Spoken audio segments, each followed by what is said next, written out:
नमस्कार, मैं हूं नवीन शर्मा और आज हम बात करने जा रहे हैं इन दिनों सोशल मीडिया पर चल रहे एक सबसे ट्रेंडिंग मैसेज के बारे में। कितनी सच्चाई इस मैसेज में है, ये हम जानने की सबसे पहले कोशिश करेंगे। एक मैसेज इन दिनों सोशल मीडिया पर बहुत वायरल है और मैसेज 5G मोबाइल नेटवर्किंग के हानियों को और इनके प्रभावों को लेकर के चर्चा में है। आखिर जानते हैं कि कौन कौन सी वजह हैं जिसको लेकर के 5G पर इतना घमासान चल रहा है। क्या 5G वास्तव में मानव समुदाय और वन्य जीवों के लिए हानिकारक है या नहीं? इन तमाम पहलुओं के पक्ष और विपक्ष दोनों ही स्थितियों पर बात करेंगे। इसकी समीक्षा के लिए हमने विदेशों में पहले से चल रही तकनीकी जो मोबाइल नेटवर्किंग की दुनिया में है उसकी गहनता से पड़ताल की।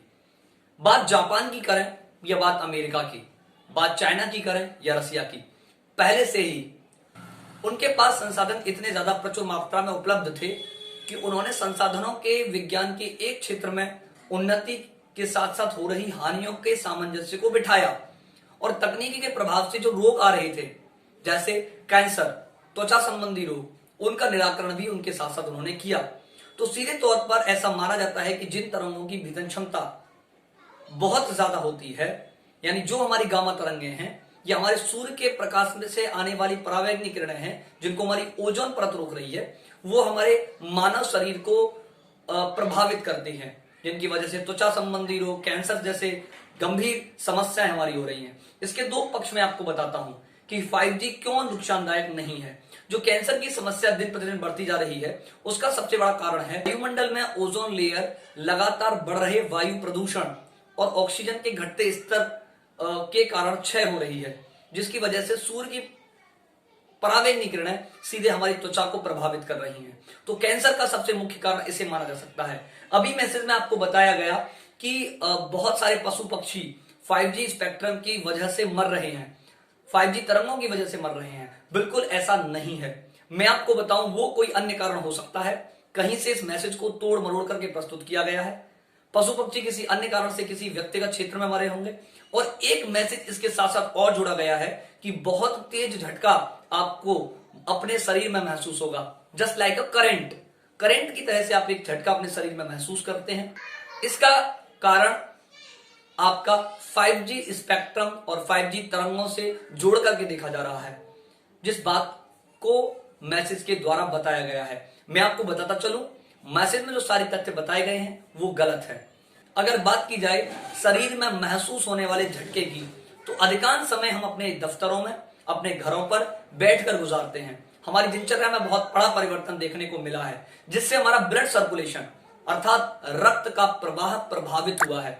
रक्त के इस प्रभावित होते प्रवाह से जब हम अचानक या अनायास खड़े होते हैं उठ करके, तो रक्त का प्रवाह हमारे शरीर में बहुत तेजी से बहता है, जिसकी वजह से हमें झटका महसूस होता है। तो जितने भी तथ्य स्पेक्ट्रम 5G मोबाइल नेटवर्किंग को लेकर के रखे गए वो मैसेज में सभी गलत हैं। मैं इन्हें सिरे से खारिज करता हूं, लेकिन एक विपक्ष भी मैं 5G आपको बताऊंगा, क्योंकि तरंगे हैं और तरंगे हमारे मानव शरीर पर अपना प्रभाव छोड़ती हैं। आपको नहीं पता होगा कि लाखों करोड़ों तरंगे एक सेकंड के अंदर हमारे शरीर से पेनिट्रेट हो जाती हैं, आर पार हो जाती हैं।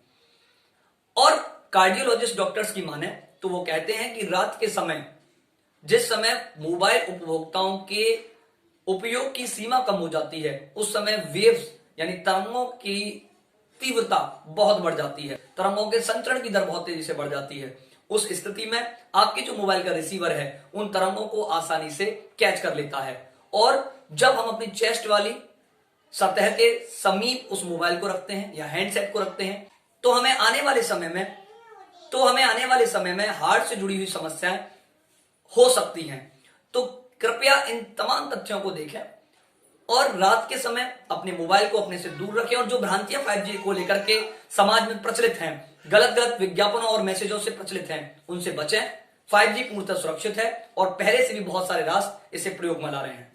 और आपको एक सबसे बड़ा महत्वपूर्ण, मैं यहां पर एक और बिंदु इसमें जोड़ना चाहूंगा कि अभी तक भारत के अंदर 5G तकनीकी का कोई भी प्रयोग नहीं हुआ है।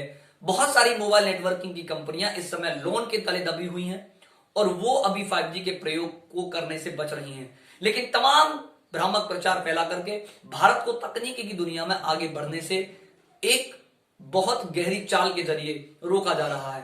तो युवा ऐसे किसी भी भ्रामक प्रचार और विज्ञापन से बचें, किसी भी संदेश को बिना पड़ताल के आगे ना फॉरवर्ड करें। तो इस वीडियो के माध्यम से आपने ये जाना कि 5G क्या है और 5G के पक्ष और विपक्ष हमने दोनों की चर्चा की। फिर किसी विज्ञान से जुड़े विषय के लिए जल्द आएंगे, तब तक के लिए जय हिंद।